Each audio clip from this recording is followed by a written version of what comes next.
Panasonic. Ideas for life.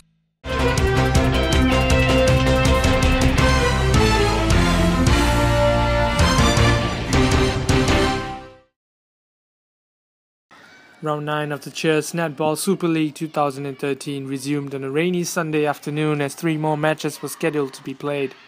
Bedok Kings Vipers and Sneaker Stingrays faced off in the first match of the day as both teams looked eager to get the win. The Stingrays looked the better side early on as they passed the ball around with more purpose and were accurate in their shots, converting most of them into goals. Bedok Kings Vipers struggled to get any momentum going as they lost the ball in key positions on the court, allowing the Stingrays to go on the offensive very quickly. They were also unable to defend against the onslaught of attacks that the Stingrays were throwing at them. The Vipers did get good opportunities which they finished in an attempt to turn the game around. However, because of the consistent and strong-headed performance by the Sneaker Stingrays, the Vipers sustained a loss with the scoreline of 25-48. The second game was between the Magic Marlins and the M1 Sunfish. The Marlins were coming off a victory from the previous round, looking to make it 2-2 for themselves.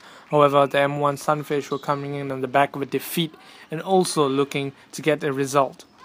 The match started with both teams looking very aggressive on the attack and strong in defense as they put in goals one after the other. The game looked very much like it would end in deadlock at the end of the first few periods, but the Marlins stepped up their game as the heat of the game got to the Sunfish. The Sunfish had slackened their grip on the game and allowed the Magic Marlins to make complete use of that to slot in good team play goals as they put in very lethal passes to the wing forwards, who then put it into close proximity of the net for their teammates to net the goals.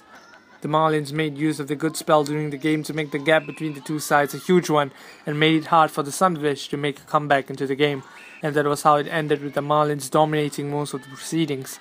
The game ended with the Marlins clinching the victory with a scoreline of 42-28.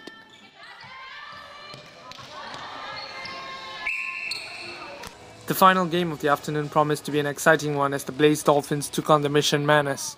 Both teams coming off victories in the 7th round played on Saturday, both teams looking to make it 2-2 as well.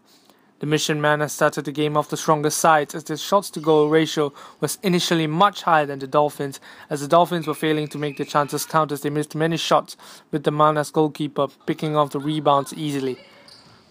Rejuvenated by the team talks, the Dolphins came back with a real fire to come back into the game. This time it was the Mission Manas that had slackened their grip on the game as they failed to net many of their chances, with the Dolphins fighting on the counter. With 2 minutes left to play, the Dolphins had piled on the pressure and put in the equalizing goal, but it was the Mission Manas that had the better final seconds and had put in 3 more before the end of the game, ending the intense matchup with a score of 42-46. I think we played very well today. Our runs were clear, the passes were good, and there was no hesitation in playing. And also we managed to find our teammates in correct spaces to make the passes to them.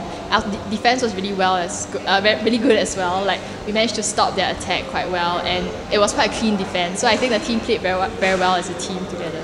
Okay, I think our team started well at the start, at the first quarter, where we were leading by 11 goals.